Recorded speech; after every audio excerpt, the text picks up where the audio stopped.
My name is Olive Fulton. My family thinks I'm a spinster counting underwear in an army depot.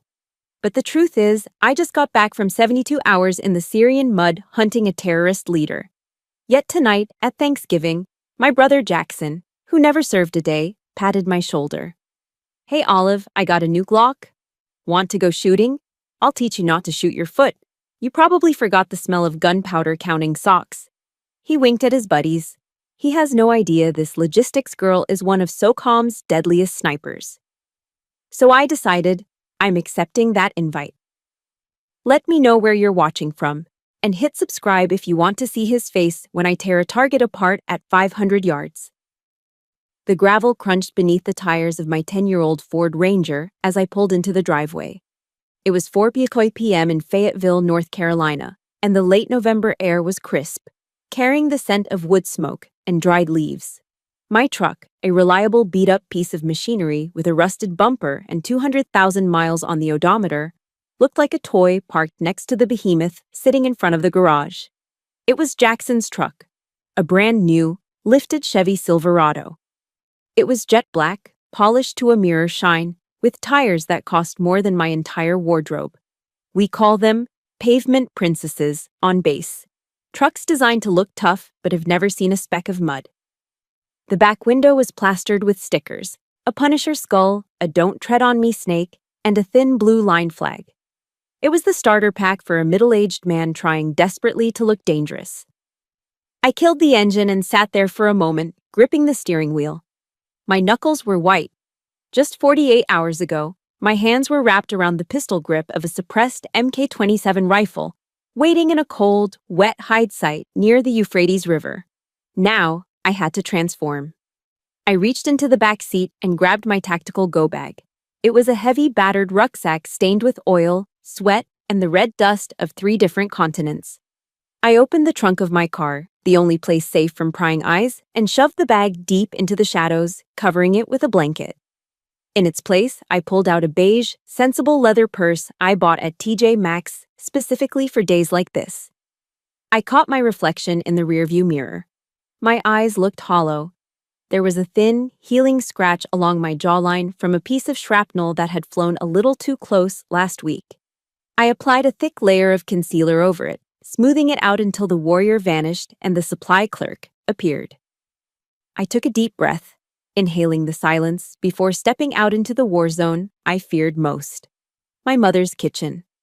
The house smelled like roasted turkey, sage stuffing, and judgment. "Olive, you're finally here," my mother, Margaret, called out from the kitchen without turning around. She was wiping down the granite countertops, her hair perfectly coiffed. "We were about to start without you. Did you get held up at the warehouse again? Counting inventory takes all day on a holiday." "Traffic was bad on Skibo Road, Mom," I said, my voice quiet. I walked over to kiss her cheek, but she was already moving away to check the oven. "Well, look who decided to grace us with her presence," Jackson boomed from the living room. He walked in, holding a Bud Light. At 46, Jackson was heavy-set, his gut straining against a tight, olive-green t-shirt. Emblazoned across the chest in bold Greek letters was the phrase Molin Lob. "Come and take them." It was the battle cry of King Leonidas at Thermopylae. Seeing it stretched across the stomach of a man who got winded walking up the driveway made my stomach turn. "Hey, Jackson," I said, forcing a smile. "You look tired, Ollie," he said, looking me up and down. He shook his head. "And look at those boots. Do you ever wear heels? You walk like a man." "Comfort over style," I replied, moving past him to the dining table, where my younger sister, Blanca, was already seated. Blanca was the golden child. She was 30, glowing, and dressed in a tailored dress that probably cost half my paycheck. She had just been promoted to marketing director at a tech firm in Raleigh. "Olive," Blanca beamed, flashing a diamond engagement ring. "Mom told you about the promotion, right? We're thinking of buying a vacation home in the Outer Banks next year." "That's great, Blanca," I said, genuinely happy for her, though I knew what was coming next. "See, Olive." Mom set the turkey platter down with a heavy thud. "Blanca is building a future. She's not running around in dusty warehouses counting combat boots and underwear for Uncle Sam." When are you going to get out, honey?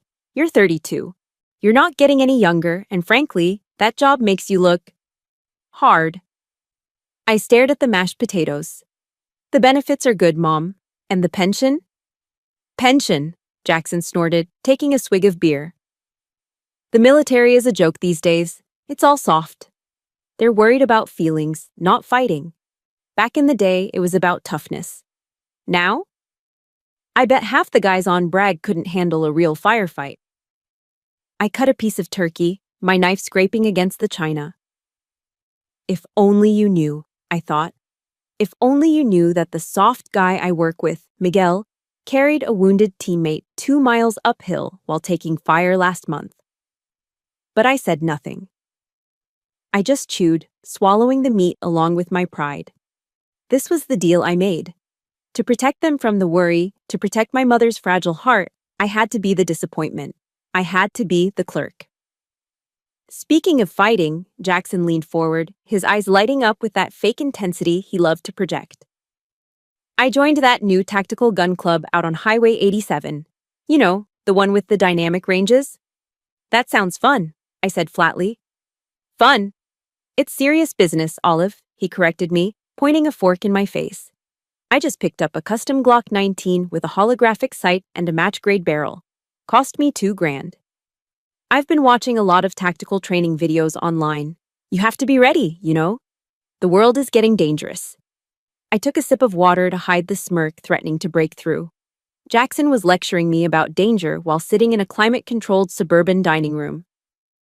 Anyway, Jackson continued, looking around the table to ensure he had an audience. I was thinking, since you're around supplies all day, you probably haven't smelled gunpowder in years. Why don't you come out with me and the boys this Saturday? The table went quiet.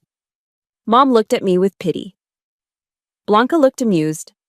Oh, Jackson, don't tease her, Mom said. Olive doesn't like guns. They're too loud. No, I'm serious. Jackson grinned, a predatory, condescending grin. He reached out and patted my shoulder, a heavy, patronizing thud. I'll teach you, Ollie. I'll show you how to hold it so the recoil doesn't smack you in the face. I promise I won't let you shoot your own foot off. It'll be good for you to see what real men do. My hand, resting on my lap under the tablecloth, clenched into a fist so tight my nails dug into the palm. The silent, professional creed of the Special Forces screamed in my head. Quiet, humble, lethal. But looking at him, at that ridiculous t-shirt, at the arrogance dripping off his chin like gravy, something inside me snapped. Not a loud snap, but a quiet, dangerous click. Like a safety being disengaged. He wanted to teach me. He wanted to show me what a real man does with a weapon. I looked up, locking eyes with him. I let my expression soften into the mask of the submissive, clueless little sister. You know what, Jackson? I said, my voice steady. That sounds wonderful. I'd love to see your new toy. I probably am a bit rusty. Jackson laughed, looking at Blanca and winking. Bring earplugs, sweetie. It's gonna get loud. I will, I whispered, picking up my fork again. I definitely will. Under the table, my fist relaxed. The weekend couldn't come fast enough. I didn't sleep that night. I rarely do after a deployment. The silence of my one-bedroom apartment off Santa Fe Drive was louder than the mortar fire in Syria. It was 3 a.m., and the adrenaline from the family reunion was still coursing through my veins, mixing poorly with the residual cortisol of combat. I kicked off the sheets, soaked in cold sweat, and walked into the bathroom. The fluorescent light hummed as it flickered on, washing my face in a harsh, clinical glow. I looked like a ghost, dark circles under my eyes, skin pale despite the desert sun I'd lived under for months.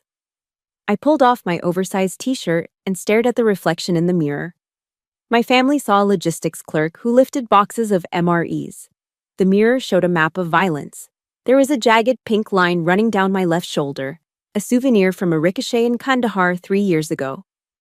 On my thigh, a burn scar from an IED that had taken out our lead vehicle in Yemen. And running along my ribs, right over my heart, was the ink that kept me grounded when the world was burning. Psalm 23:4. It wasn't just a Bible verse, it was a job description.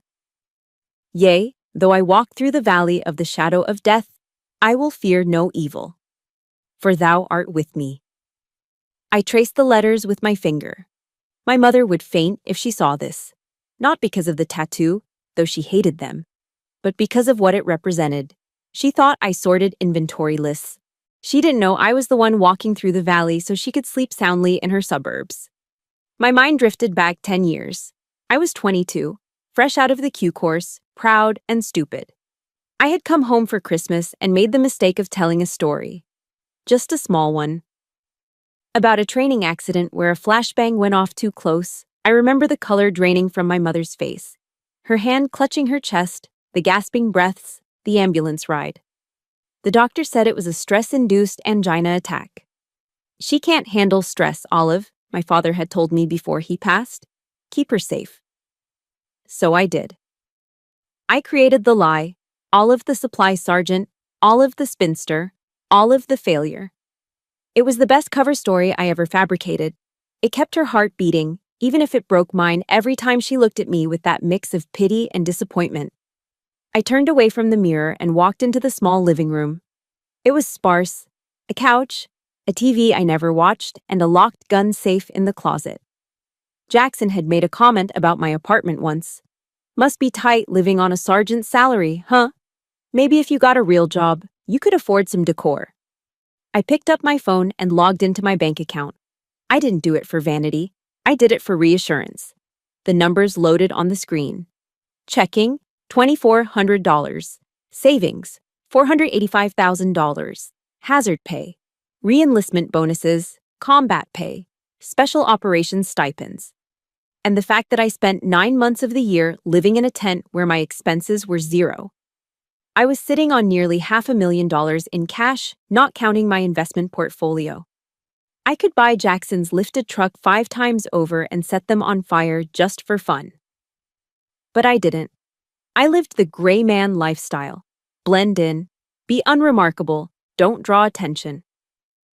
In my world, flashing money or status made you a target. In Jackson's world, it was the only thing that mattered. My eyes fell on the corner of the room. Leaning against the wall was an old paper target from a range day 2 years ago.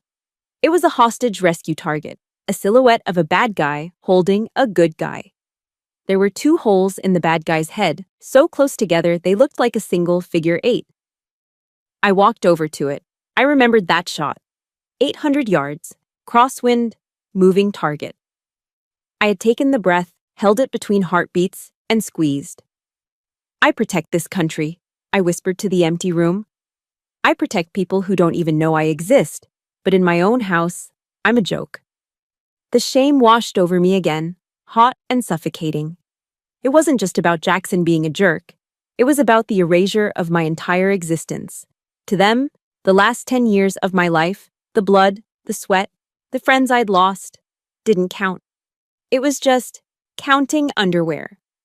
I thought about Jackson's invitation, his smug face. I'll teach you not to shoot your foot.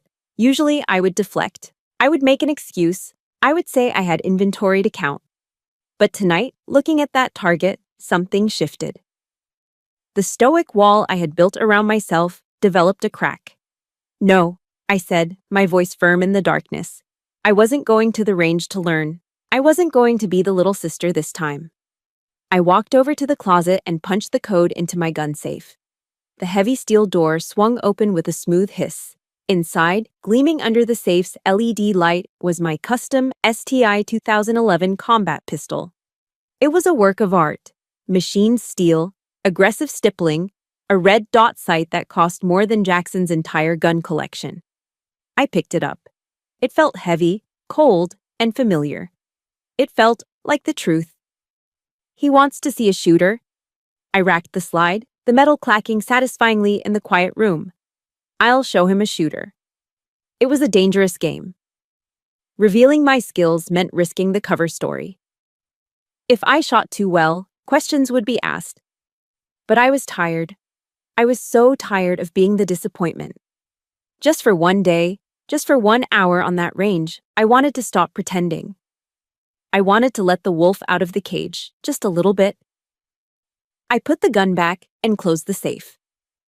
I went back to the window and looked out at the streetlights of Fayetteville.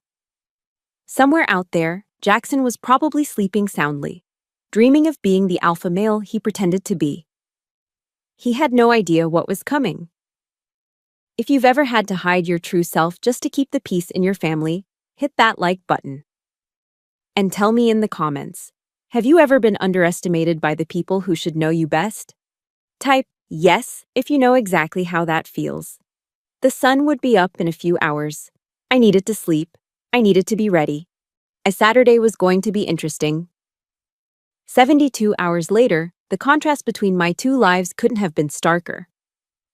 I stood at the head of a conference table inside a secure SCIF, sensitive compartmented information facility, deep within the JSOC compound at Fort Bragg. The air conditioning hummed, keeping the room at a crisp 65 degrees to protect the servers buzzing in the walls. The only light came from the massive monitors displaying high-resolution satellite imagery of a dusty village in northern Yemen. Target package is confirmed, I said, my voice steady and authoritative. I tapped the screen with a laser pointer. Intel suggests HVT movement in Sector 4. We have a 12-hour window before the sandstorm hits. Alpha Team, you're the primary breach element. Bravo, you're on Overwatch. Around the table sat 12 of the most dangerous men on the planet. Operators from Delta Force and the 75th Ranger Regiment. Men with beards, tattooed arms, and eyes that had seen too much. They weren't looking at all of the logistics girl. They were looking at Captain Fulton, their team leader. Copy that, ma'am. Master Sergeant Miguel Rodriguez nodded. He was a mountain of a man, built like a linebacker, with a scar running through his eyebrow. He took a sip from his thermos of Black Rifle coffee, pitch black, strong enough to strip paint. It was the fuel of our trade, unlike the pumpkin spice lattes my sister Blanca posted on Instagram. What about extraction, boss? Another operator asked, leaning forward. Secondary LZ is prepped here. I pointed to a clearing 3 clicks north. If things go south, we have air support on standby. Any questions? The room was silent. A respectful, focused silence. These men trusted me with their lives. They knew I did the work. They knew I checked every detail, every variable. Buzz. My personal phone, sitting face down on the table next to my secure terminal, vibrated against the wood. It was a breach of protocol to have it on, but I was expecting a call from the base commander. I glanced down. It wasn't the commander. Jackson. Hey, kiddo. Don't forget to wear sneakers tomorrow. No heels, lol. The recoil on this 9mm is no joke. Don't want you falling over. I stared at the screen. The sheer absurdity of it almost made me laugh out loud. Here I was, planning a kinetic operation that involved millions of dollars in assets and human lives, and my brother was worried about me wearing high heels to a flat range. Miguel, sitting to my right, caught my expression. He leaned over, his eyes flicking to the phone screen. He read the message and snorted, trying to stifle a laugh. Heels, Miguel whispered, his voice low and gravelly. Does he know who he's talking to? Does he know about the shot you made in Syria? 800 meters, moving target, 40-mile-per-hour crosswind, in the mud? He thinks I count socks, Miguel, I whispered back, picking up my phone and sliding it into my pocket. He thinks the loudest noise I hear is a forklift backing up. Unbelievable, Miguel shook his head, taking another swig of his coffee. Civilian logic. It's a disease, boss. Dunning-Kruger effect in full swing. The less they know, the more they think they know. Let him have his moment, I said, turning back to the satellite map. Focus up, gentlemen. Let's get this done so I can go home and get taught how to hold a gun. A ripple of chuckle went through the room. They knew the score. To them, it was the funniest joke of the week. To me, it was just Saturday. By Friday evening, the mission was green-lit and handed off to the night shift. I drove home, the tension of the briefing slowly bleeding away, replaced by a cold, calculating resolve. The sun was setting as I walked into my apartment. I didn't turn on the TV. I didn't make dinner. I went straight to the closet. The keypad on the gun safe beeped as I punched in the code. Beep, beep, beep. Click. I bypassed the standard issue M9 Beretta on the top shelf. That was a tool for work. For tomorrow, I needed something personal, something that made a statement. I reached for the bottom shelf and pulled out a hard Pelican case. Inside, resting in custom-cut foam, was my pride and joy. A customized Glock 34 Gen 5. It wasn't a stock pistol like the one Jackson bragged about. This was a race gun. The slide had been milled for weight reduction, exposing the gold titanium nitride barrel underneath. It had a flared magwell for faster reloads, a stippled grip that felt like sandpaper against the skin, and a Trijicon RMR Type 2 red dot sight mounted on top. I checked the chamber. Clear. I racked the slide, feeling the smooth, glass-like action. The trigger pull was tuned to a crisp 2.5 pounds, a hair trigger. Next to it, I grabbed my ear protection. Jackson had told me to bring earplugs, probably envisioning those cheap orange foam things you buy at Home Depot. Instead, I pulled out my Peltor Comtac Vive headset. These weren't just earmuffs. They were active hearing protection with 360-degree situational awareness microphones. They amplified quiet sounds like footsteps or whispers while instantly suppressing gunshot noise. I packed them into a nondescript gym bag, along with a stiff competition belt and a Kydex holster. I wasn't packing for a fun day out. I wasn't packing to learn. I sat on the edge of my bed, holding the Glock. The weight of it was comforting. Tomorrow, Jackson was going to stand there with his beer belly and his internet knowledge, trying to lecture me on stance and grip. He was going to try to belittle me in front of his friends to boost his own fragile ego. He expected all of the supply clerk. He expected flinching. He expected fear. I looked at the gold barrel of my gun, gleaming under the room light. "School is in session, big brother," I whispered. I checked the magazine one last time, loading it with match-grade 147-grain ammunition. Subsonic, quiet, accurate. Tomorrow, the worlds were going to collide, and only one of us was walking away with our dignity intact. At 0900 hours sharp, a horn blared outside my apartment complex like a freight train announcing its arrival. I looked out the window. Jackson's black Chevy Silverado was idling at the curb, taking up 2 parking spaces. The exhaust rumbled with an aftermarket aggressiveness that screamed, "Look at me." I grabbed my gym bag, the one containing my custom Glock and specialized headset, and walked out. I was wearing standard athletic gear, gray Under Armour leggings, a black hoodie, and Salomon trail running shoes. Practical, comfortable. Jackson leaned out the window as I approached. He was wearing wraparound Oakleys and a tactical vest that looked brand new, with the tags probably just cut off. "Morning, sunshine," he yelled over the engine noise. He looked me up and down as I climbed into the passenger seat. The interior smelled of new car scent spray and stale McDonald's. "Is that what you're wearing?" he asked, grimacing as if I'd shown up in a ball gown. "You look soft. I told you, shooting isn't yoga. You need sturdy clothes." "I'm comfortable, Jackson," I said, placing my bag carefully on the floorboard between my feet. "Let's just go."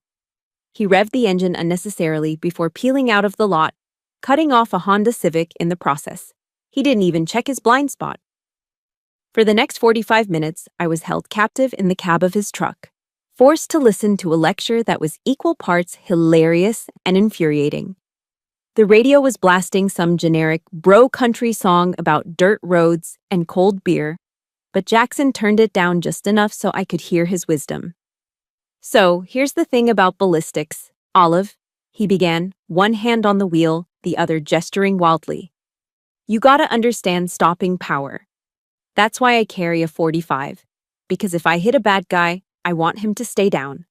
The 9mm rounds the military uses, basically BB guns, they just poke holes. A .45 takes a soul."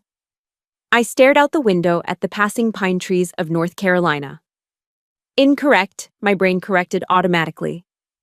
Modern 9mm ballistics with hollow point technology offers similar expansion and penetration to a .45, with higher capacity and less recoil. That's why the FBI and SOCOM switched back. But I said nothing, I just nodded. "Is that right?" "Oh yeah, big time," Jackson nodded sagely. And then there's situational awareness. That's key. You gotta have your head on a swivel. Be ready for anything. Most people, especially civilians like you, walk around with their heads in the clouds. As he said this, his phone dinged in the cup holder. He immediately looked down, picked it up, and started typing a text message with both thumbs while steering with his knee. We were doing 70 miles per hour on the highway. "Jackson, watch the road," I said, my hand instinctively gripping the door handle. "Relax, I got it," he scoffed, not looking up. "I'm a multitasker." That's part of the warrior mindset. You have to process information rapidly. I bit the inside of my cheek so hard I tasted blood. This man, who was currently endangering us both to text a buddy about fantasy football, was lecturing me on the warrior mindset. Me, a woman who had tracked targets through crowded bazaars in Aleppo without breaking cover. A woman who had called in airstrikes while taking suppressive fire. "You know," Jackson said, finally putting the phone down and swerving back into his lane. "I know you work in logistics, Olive, and that's fine. Someone has to count the beans. But honestly, it worries me." "What does?" "You, being a woman living alone, working a desk job, you're soft targets. Women in offices, you guys panic easily. It's biological, loud noises, stress. You freeze up. That's why I wanted to bring you out today. To inoculate you a bit, give you a taste of what it feels like to hold real power in your hands." My grip on the seatbelt tightened until my knuckles turned white. The insult was so casual, so ingrained in his worldview, that he didn't even realize he was insulting me. To him, it was just a fact. I was female, therefore I was fragile. I was logistics, therefore I was useless. "I appreciate your concern, Jackson," I said, my voice dangerously low, "but I think I handle stress better than you think." He laughed, a loud barking sound. "Ollie, come on. Remember when you were 10 and cried because you scraped your knee? It's okay. Men are built to protect. Women are built to nurture. I just want you to be able to defend yourself if, God forbid, a bad guy breaks into your apartment while you're watching The Bachelor." I turned my head fully away from him, staring at the blurred landscape. The rage was building in my chest, a hot, dense pressure. It wasn't just anger, it was a profound sense of injustice. I had killed men who tried to kill my team. I had held the hands of dying soldiers. I had endured things that would make Jackson curl into a fetal position and cry for his mother. And here I was, being treated like a child. "Almost there," Jackson announced as he turned onto a gravel road. A sign read, "Patriot Gun Club, members only." The sound of gunfire grew louder as we approached. Pop, pop, boom. It was the sound of my office, the sound of my life. But to Jackson, it was the sound of a playground. We pulled into the parking lot. It was filled with trucks just like Jackson's. Men in tactical pants and tight t-shirts were standing around, drinking energy drinks and comparing gear. It was a sea of testosterone and insecurity. Jackson parked and killed the engine. He turned to me, a benevolent smile on his face. "All right, sis. Welcome to the big leagues. Just stay close to me. Don't touch anything unless I say so, and try not to flinch too much. The boys are gonna love meeting you. Just try not to embarrass me, okay?" I unbuckled my seatbelt. The click was sharp and final. "I'll do my best," I said. I grabbed my bag. Inside, the custom Glock waited. The time for talking was over. The time for show and tell was about to begin. And Jackson had no idea he was the show and I was the tell. The range was a cacophony of gunfire and male posturing. We were assigned lane 4, right in the middle of a group of Jackson's buddies. They were all cut from the same cloth, middle-aged, overweight, wearing expensive tactical gear that looked like it had just come out of the packaging. "Hey, fellas," Jackson boomed, puffing out his chest. "Look who I dragged out of the warehouse, my little sister Olive. She's gonna learn how the big boys play today." A chorus of chuckles and "Hey, sweetie," greeted me. I gave a tight, polite nod and set my bag down on the bench behind the firing line. I kept it zipped. Not yet. "All right, watch and learn," Jackson said, stepping up to the line. He pulled his prized custom Glock 19 from its holster with a dramatic flourish that would have gotten him reprimanded by any legitimate range safety officer. He racked the slide. The target was set at 7 yards. 7? That's 21 feet. In my world, that's bad breath distance. You could practically throw the gun and hit the target from there. Jackson took his stance. It was painful to watch. He stood with his feet parallel, shoulder width apart, and leaned way back, as if the gun were going to push him over. He gripped the pistol with a teacup hold, his left hand cupping the bottom of the magazine well like he was sipping Earl Grey at a garden party. It was a technique that had been obsolete since the 1980s because it offered zero recoil control. "Going hot," he yelled unnecessarily loud. Bang, bang, bang, bang, bang. He fired 5 rounds in rapid succession, or rather, he tried to. He was jerking the trigger so hard I could see the muzzle dip before every shot. The recoil sent the gun flying up almost 90 degrees after each discharge because he had no leverage on the weapon. "Clear," he shouted, placing the gun on the table and turning to us with a grin that threatened to split his face. He was sweating already. "Did you see that?" he panted, wiping his forehead. "Kick is like a mule, but you gotta dominate it. Like David Goggins says, who's gonna carry the boats? You gotta stay hard, right? Embrace the suck." I looked downrange. The target, a standard silhouette, had 3 holes in the white paper, way off to the left in the shoulder area. 2 rounds had missed the paper entirely, at 7 yards. "Nice grouping, Jack," one of his buddies lied. "You really tore him up." "Yeah, well," Jackson shrugged, feigning modesty. "I was rushing it a bit, but that's combat shooting. You don't have time to aim when the adrenaline is pumping." I bit my tongue so hard I thought I might need stitches. Adrenaline? He was shooting at a piece of paper that wasn't shooting back. "All right, Olive," Jackson said, clapping his hands together. "Your turn. Come on up." I stepped forward. I reached for the gun, but Jackson intercepted me. "Whoa, whoa, let me set you up first," he said. He moved behind me, standing so close I could smell the stale coffee on his breath and the Old Spice deodorant masking his sweat. He reached around, grabbing my arms and physically maneuvering them. My skin crawled. Every instinct in my body screamed threat, neutralize, create distance. But I forced myself to stand rigid. "Okay, feet like this," he said, kicking my heels together. "Now, lean back a little. It counteracts the weight." He was setting me up to fall over. "Now, the grip," he continued, placing my hands in the same ineffective teacup hold he had used. "Don't squeeze too hard, you'll shake. Just cradle it." "Jackson," I said, my voice tight. "Shh, listen to the expert," he interrupted, his breath hot on my ear. "Now, here's the secret sauce. When you're ready to shoot, I want you to take a deep breath and hold it. Don't breathe. If you breathe, you miss. You gotta turn blue, okay?" Incorrect. In tactical shooting, you breathe naturally to keep your heart rate down and your vision clear. Holding your breath increases blood pressure and induces tremors. He was literally teaching me how to miss. "Got it?" he asked, finally stepping back, to my immense relief. "Got it," I lied. He picked up the gun, inserted a fresh magazine, and racked the slide. He held it out to me, handle first, with a look of extreme skepticism. "Grip it tight, but not too tight," he instructed for the 10th time. "And hey, just try to hit the paper, okay? Anywhere on the paper counts as a win for you. Don't worry about the bullseye. That's for the pros." He looked over at his friends, winking. "And don't cry if it scares you.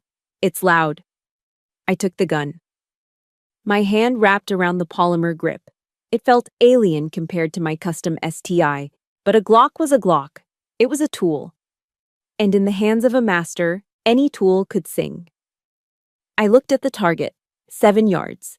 It looked like a barn door from here. I looked at Jackson. He was smirking, arms crossed over his chest, waiting for the recoil to knock me backward, waiting for me to squeal and drop the gun so he could swoop in and save me. He wanted his validation. He wanted to be the big, strong protector teaching the helpless little sister. I felt a cold calm wash over me.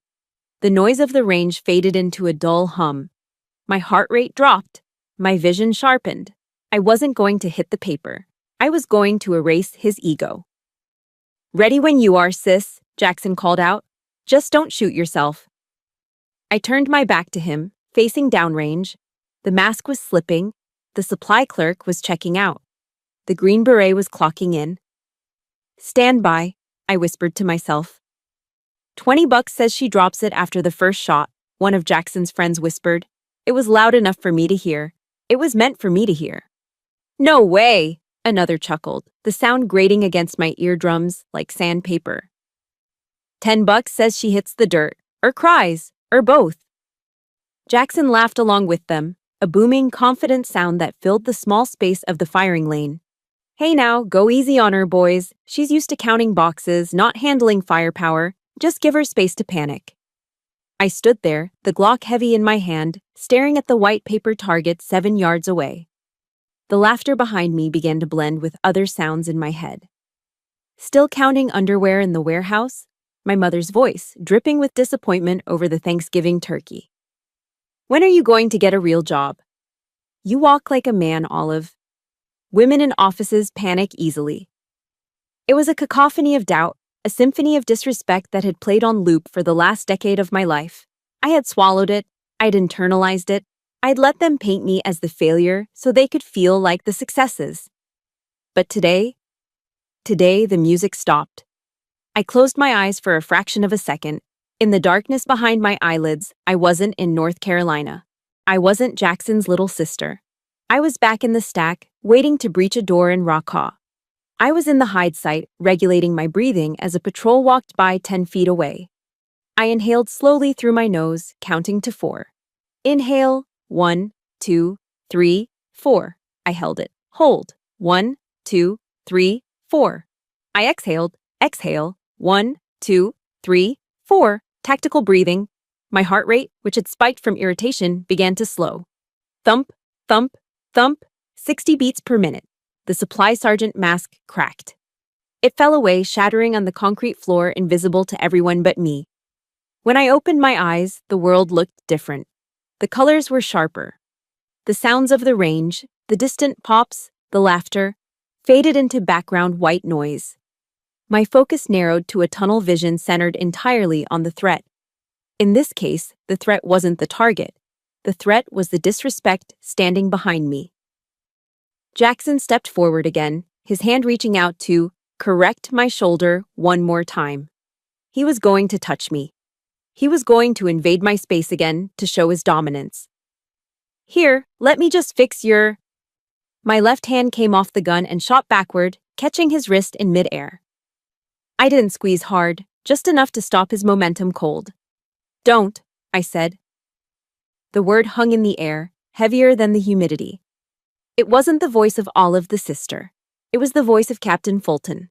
It was the voice that gave orders to men who killed for a living.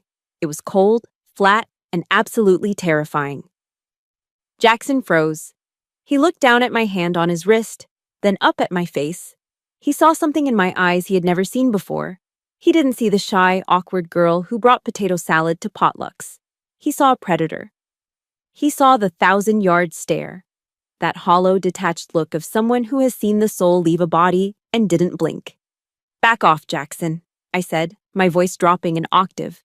Quiet, but cutting through the noise like a razor blade. "You are standing in my workspace. Back off." It was a command, not a request. Jackson blinked, confused. His lizard brain, the primal part of the mind that recognizes danger before the conscious mind can process it, took over. He took 2 stumbling steps backward, his hands raising slightly in a defensive gesture he didn't even realize he was making. "Whoa," he stammered, his confident smirk dissolving into uncertainty. Okay, just trying to help, geez. PMS much?" He tried to laugh it off, looking at his friends for support. But the laughter died in their throats. They felt it too. The shift in atmospheric pressure. The air around me felt charged, dangerous. I turned my attention back to the target. I didn't lean back like a scared girl. I didn't use the teacup grip. I stepped forward with my left foot, widening my stance to shoulder width. I bent my knees slightly, lowering my center of gravity, grounding myself like a tree root.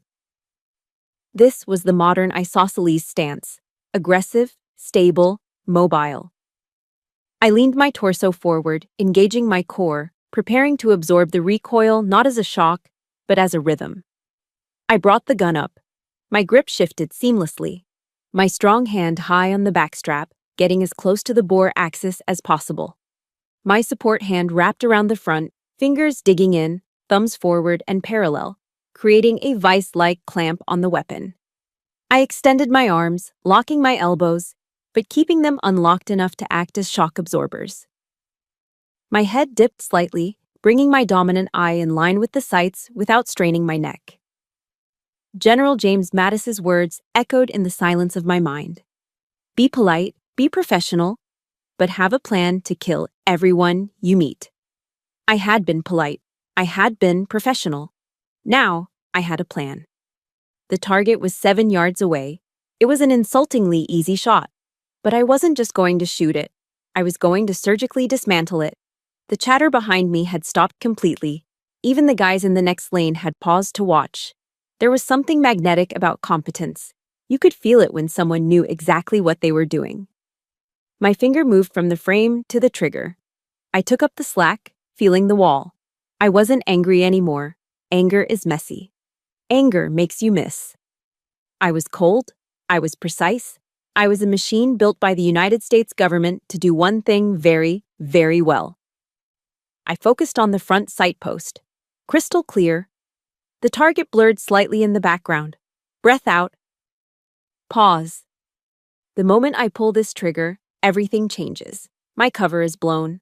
My family will know, but I can't go back. I won't go back. If you are ready to see Jackson's ego explode into a million pieces, smash that like button right now. And tell me in the comments, what is the one thing you are absolutely best at that nobody gives you credit for? I want to know your secret superpower. The world narrowed down to a single point of impact. Squeeze. My finger compressed the trigger. The break was crisp, like snapping a glass rod. Bang! The gun recoiled, the slide cycling back and forth in a blur of motion faster than the human eye could track. But unlike Jackson's flailing attempt, my muzzle didn't climb to the sky. My grip, locked in that vice-like isosceles structure, absorbed the energy, channeling it through my arms, down my spine, and into the earth. The sights lifted slightly and snapped right back down onto the target. A perfect return to zero. I didn't stop. Bang, bang, bang, bang. 4 more shots followed the first in a rhythm so fast it sounded like a single, long tear in the fabric of reality. The cadence was precise. Pop, pop, pop, pop, pop. Split times of 0.18 seconds between shots. Brass casings ejected in a graceful arc to my right, tinkling as they hit the concrete floor. The smell of burnt cordite filled the air, perfume to my nostrils. And then, silence. The echo of the shots rolled away over the berms. I didn't lower the gun immediately. I held the follow through, keeping my sights on the target, resetting the trigger, waiting to see if the threat was neutralized. It was muscle memory drilled into me by thousands of hours on the flat range and in kill houses. Once satisfied, I broke my stance. Smoothly, without wasted movement, I pressed the magazine release. The empty mag dropped freely onto the table. I racked the slide back, locking it open, and visually inspected the chamber. Clear. I placed the Glock on the bench, slide locked back, ejection port facing up, muzzle pointing downrange. Safe. The entire sequence, from the first shot to the gun hitting the table, had taken maybe 3 seconds. I exhaled a long breath, letting the tension drain out of my shoulders. I stood straight and turned to look at Jackson. He was standing there with his mouth slightly open, like a fish gasping for air. His friends were frozen, beers halfway to their mouths, eyes wide. The confident smirks were gone, wiped clean by the sheer violence of action they had just witnessed. "Pull it in," I said softly. Jackson blinked, shaking himself out of his stupor. He fumbled for the switch on the lane control. The electric motor whirred to life, bringing the target carrier back from 7 yards. As the paper slid closer, the confusion on Jackson's face deepened. You missed, he stammered, squinting at the target. Olive, you missed 4 of them. He was looking at the paper. At 7 yards usually, you see 5 distinct holes. But on my target, there was only 1 hole. It was dead center in the X ring, the absolute bullseye. It was slightly larger than a normal bullet hole, ragged around the edges. Bring it all the way in, I said. The target stopped 2 feet in front of us. Jackson leaned in, his nose almost touching the paper. No way, one of his buddies whispered behind me. Jackson traced the hole with his finger. It wasn't 1 hole, it was 5 holes stacked directly on top of each other. It was a ragged hole, the hallmark of a grandmaster shooter. At that speed, at that distance, putting 5 rounds through the same tear in the paper was a feat of mechanical precision that most people only saw in movies. That's impossible, Jackson muttered. He looked at the gun on the table, then back at me, as if trying to reconcile the weapon with the sister he thought he knew. It's a fluke. The gun.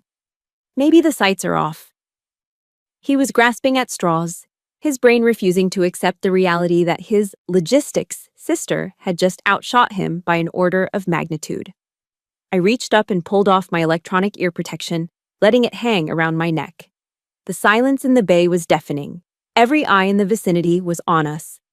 I walked over to Jackson, invading his space this time. I didn't touch him. I didn't have to. The air around me was enough to make him shrink.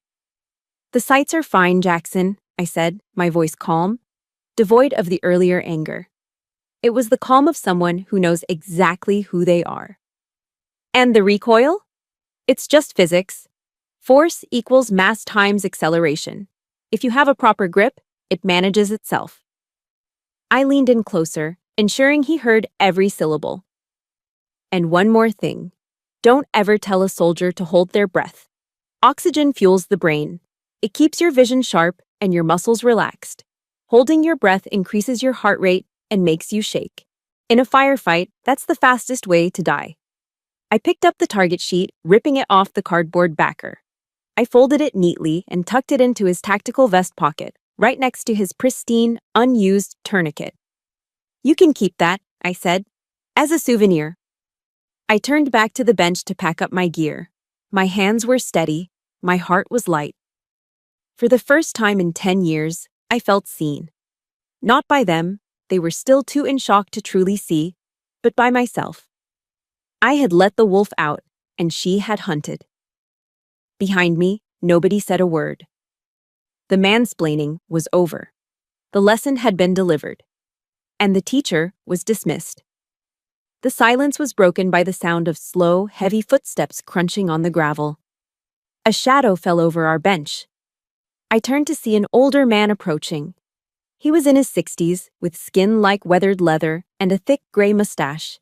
He wore a faded flannel shirt and a baseball cap that had seen better days. On the front of the cap, barely visible through the grease stains, was a small embroidered triangle, the unit insignia of the 1st Special Forces Operational Detachment Delta. It was Gary Y., the owner of the Patriot Gun Club, a local legend in Fayetteville. Rumor had it he was on the ground in Mogadishu in '93. Jackson's face lit up. This was his hero. He straightened his posture, puffing out his chest, desperate to associate himself with Gary's grit. "Gary!" Jackson called out, extending his hand, a wide, ingratiating smile plastered on his face. "Good to see you, sir. I was just showing my sister the ropes. You know how it is, teaching the rookies." Gary didn't even blink. He walked right past Jackson's outstretched hand as if my brother were a ghost. He didn't look at him. He didn't acknowledge him. Gary walked straight up to me. He stopped 2 feet away, his eyes scanning me from head to toe. He looked at my stance, which I had relaxed but not abandoned. He looked at the custom Glock on the table, and then he looked at the target with the single, ragged hole in the center. He reached out and picked up the target I had tucked into Jackson's vest. He held it up to the light, examining the grouping. He let out a low whistle. Then he looked me in the eye. His gaze was intense, piercing. The look of a man who could spot a fake from a mile away. "That's a hell of a bill drill," Gary said, his voice like gravel in a cement mixer. "Thank you," I replied, keeping my voice neutral. He nodded slowly, glancing at my hands. You handle that weapon like it's an extension of your arm. Not a lot of folks around here hold a gun like that. Teacup grip seems to be the flavor of the month for the tactical crowd. He threw a shade at Jackson without even looking at him. Gary leaned in slightly, lowering his voice so only I and the now very quiet Jackson could hear. You out at the compound? He asked. It was a coded question. The compound referred to the highly classified headquarters of JSOC, Joint Special Operations Command. It wasn't something civilians knew about. I met his gaze. Team 7 just got back from the sandbox. Gary's eyes crinkled at the corners. He looked down at his left hand. The ring finger was missing, a stump of scar tissue where a digit used to be. A souvenir from a breaching charge gone wrong in Panama, or so the stories went. He tapped the table with his remaining fingers. Welcome home, he said. It was the most sincere thing anyone had said to me in weeks. Thanks, Gary. Finally, Gary turned his attention to Jackson. My brother was standing there, pale, his mouth slightly agape, looking back and forth between us like he was watching a tennis match played in a foreign language. You know this girl, Jackson? Gary asked, hooking a thumb in my direction. Yeah, she's my sister, Jackson stammered. Olive, she works in logistics, at the warehouse. Gary laughed. It wasn't a nice laugh.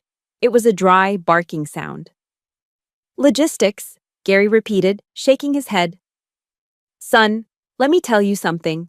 I've been running this range for 20 years. I've seen Delta operators, Green Berets, SEALs, and FBI HRT come through here. And I've seen a lot of posers. He took a step toward Jackson, invading his space just like Jackson had invaded mine. Jackson shrank back, looking suddenly very small in his expensive tactical vest. You were just trying to teach a Special Forces team leader how to shoot, Gary said, his voice dripping with disdain. Did you know that? Did you know your sister is probably one of the deadliest human beings within a 100-mile radius? Jackson's eyes bulged. What? No. She counts underwear. She counts bodies, son, Gary corrected him, his face hard. I watched her run that drill. That's not a hobby, that's a trade. She could kill everyone standing on this firing line with a pencil before you could even get your safety off. The color drained from Jackson's face completely. He looked at me, really looked at me, for the first time. He saw the scars. He saw the stillness. He saw the lethal competence that Gary had just validated. His entire worldview, the alpha male fantasy, the belief in his own superiority, the condescension toward his weak sister, crumbled in an instant. Jackson started, but no words came out. He looked at his friends. They were looking at their shoes, suddenly finding the gravel very interesting. Gary turned back to me and tipped the brim of his hat. Range is yours, Captain, he said respectfully. Let me know if you need anything. Ammo's on the house today. Appreciate it, Gary, I said. Gary walked away, leaving a silence so heavy it felt like it could crush Jackson's truck. I picked up my gym bag and slung it over my shoulder. I didn't need to say anything else. Gary had said it all.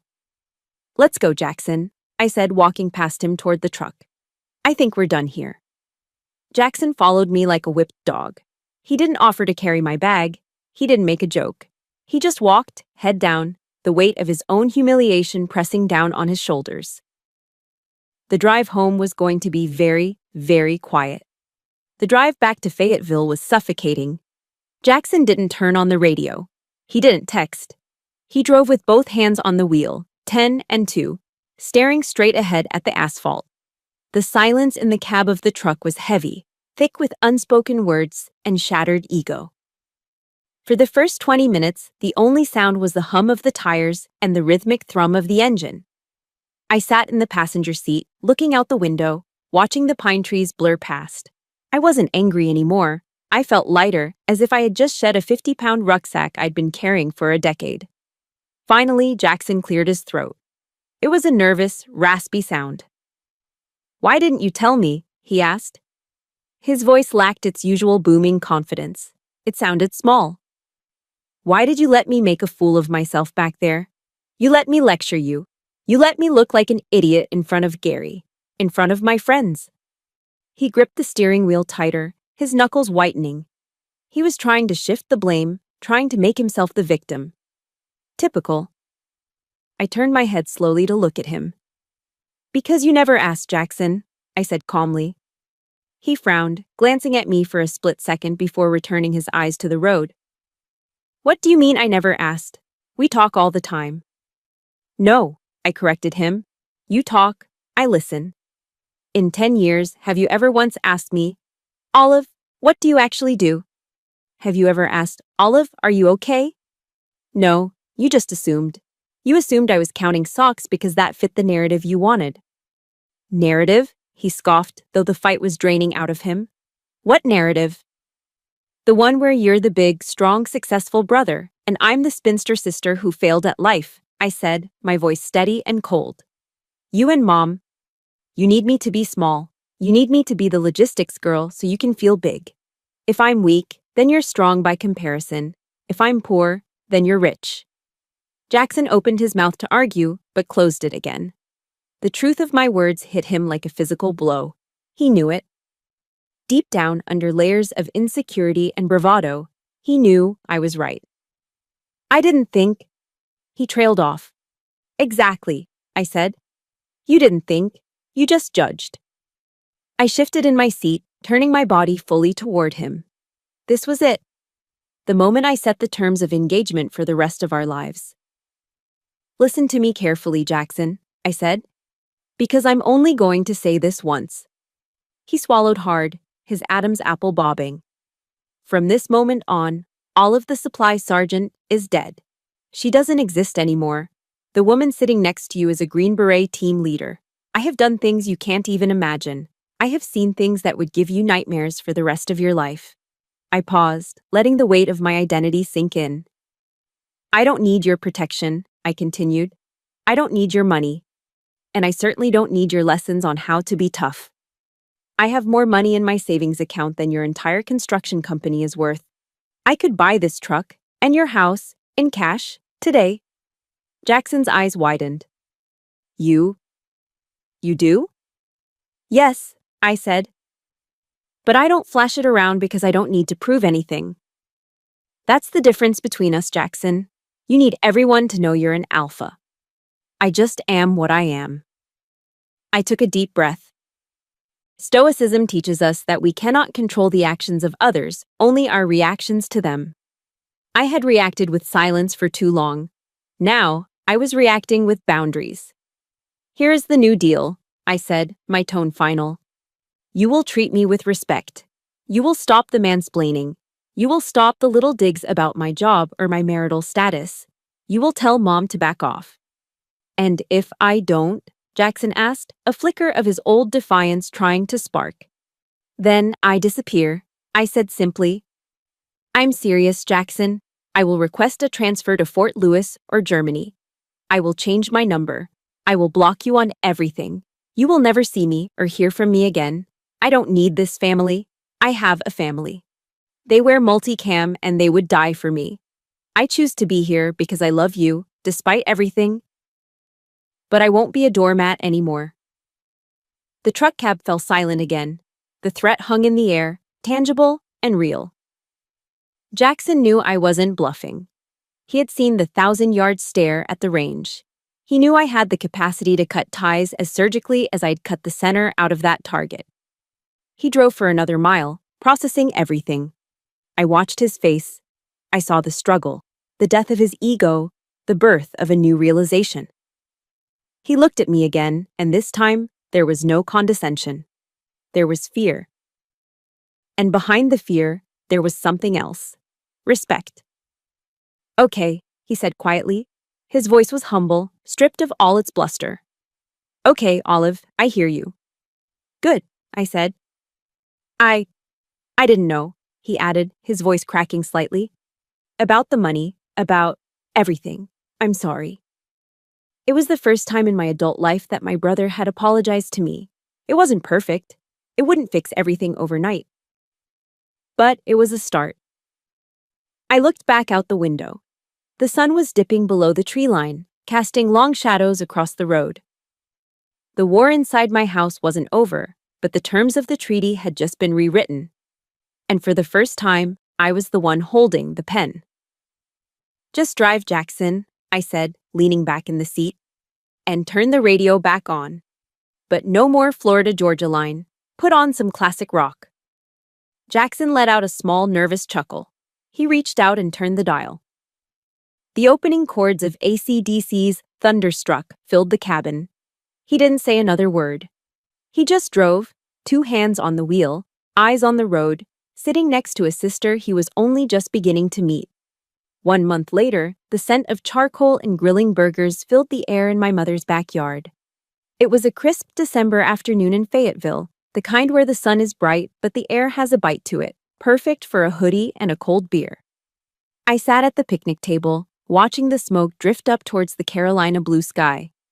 A month ago, sitting here would have felt like sitting in a dentist's waiting room, tense, painful, waiting for the drill. But today, the air felt different, lighter. "Olive, honey," my mother called out from the patio door, holding a tray of potato salad. "Do you want cheese on your burger? Jackson's about to pull them off." "Yes, please, Mom. Cheddar if we have it," I called back. "Coming right up," she smiled. It was a genuine smile. She didn't ask about the warehouse. She didn't make a passive-aggressive comment about my lack of a husband. She just asked about cheese. It was a small thing, but to me, it was a ceasefire. I looked over at the grill. Jackson was manning the tongs, wearing an apron that said, "Grill Sergeant." A month ago, I would have rolled my eyes at the irony. Today, I just took a sip of my Miller Lite and watched him work. He wasn't wearing his tactical vest. He wasn't wearing the Milan Lab shirt. He was just wearing a flannel and jeans. He looked up and caught my eye. "Hey, Olive," he waved the tongs. "Quick question. I was looking at optics online last night. For a home defense setup, would you recommend a red dot or one of those LPVO scopes? I see a lot of guys running the scopes now." He didn't say it with arrogance. He didn't tell me what was better. He asked. He was consulting the expert. I walked over, leaning against the railing. "For home defense, stick with the red dot, Jackson. An LPVO adds weight and complexity you don't need in a hallway. Keep it simple. Speed kills." He nodded thoughtfully, flipping a patty. "Makes sense. Keep it simple. Thanks, sis." "Anytime." Just then, the gate to the backyard swung open, and 2 of Jackson's friends from the gun club walked in, carrying a cooler. They froze for a second when they saw me, a look of recognition and slight apprehension crossing their faces. Jackson didn't miss a beat. He slapped one of them on the back. "Hey guys, come grab a beer," he said. Then he pointed at me with the tongs. "You remember my sister, Olive? Yeah, be nice. She's the real deal. Seriously, don't make any bets with her unless you want to lose your paycheck." The guys laughed, a little nervously, and nodded at me with genuine respect. "Good to see you again, Olive," one of them said. "That was, some shooting last month." "Good to see you too, Mike," I smiled. I walked back to the table and sat down. It wasn't just that Jackson had stopped the insults. It was that he had started to take pride in who I actually was, not who he pretended I was. The dynamic had shifted. The hierarchy of big brother, little sister had been replaced by civilian brother, warrior sister. And he seemed okay with that. Something tugged at my sleeve. I looked down. It was my nephew, Leo, Jackson's 8-year-old son. He was holding a plastic toy soldier, one of those little green army men. "And Olive?" he asked, his big brown eyes wide. "What's up, buddy?" "Dad said you're a soldier. Like, a real one. Like Captain America, but without the shield." I chuckled. "Something like that. But I don't wear a cape." "He said you're super strong," Leo continued, looking at my arms. "I want to be strong too. When I grow up, I want to be tough like you and Dad." I looked at Jackson. He was watching us from the grill, a soft expression on his face. He wasn't teaching his son that women were weak anymore. He wasn't passing down the toxic insecurity that had plagued our relationship for decades. The cycle was breaking. Right here, right now, over burgers and potato salad. I knelt down so I was eye level with Leo. "You know, Leo, I said softly, tapping his temple with my finger. Being tough isn't about big muscles or loud trucks, and it's definitely not about being mean to people. It's not, he asked, confused. No, I shook my head. Real strength starts in here. It's about being calm when everyone else is scared. It's about protecting people who can't protect themselves. And it's about knowing who you are, even if nobody else does. Leo nodded slowly, absorbing the words with the seriousness only an 8-year-old can muster. Okay, I'll remember that. Good man, I ruffled his hair. Now go get a hot dog before your dad burns them. He ran off laughing. I stood up, feeling a lump in my throat. That was the legacy.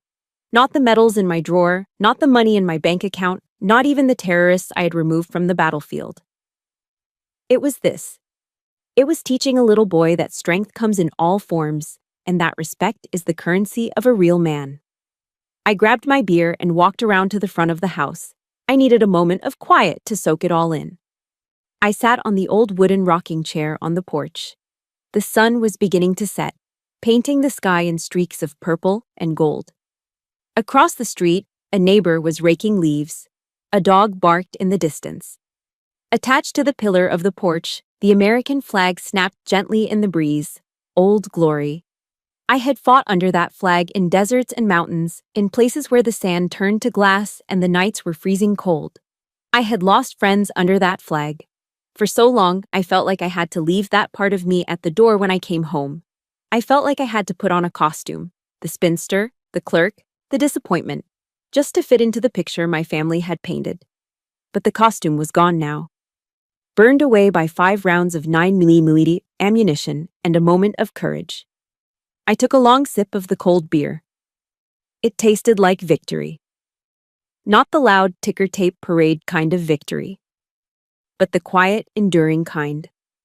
The kind that settles in your bones and lets you sleep at night without nightmares. I was Olive Fulton. I was a daughter, a sister, an aunt, and I was a Green Beret. For the first time in my life, I didn't have to choose between them. I leaned back, closing my eyes, listening to the laughter drifting from the backyard. I was home. Truly home. And finally, I was seen. Thank you for walking this path with me. My story isn't just about guns or ranks. It's about the battles we fight in our own living rooms, struggling to be seen by the people we love. If you've ever felt like the black sheep or had to hide your true strength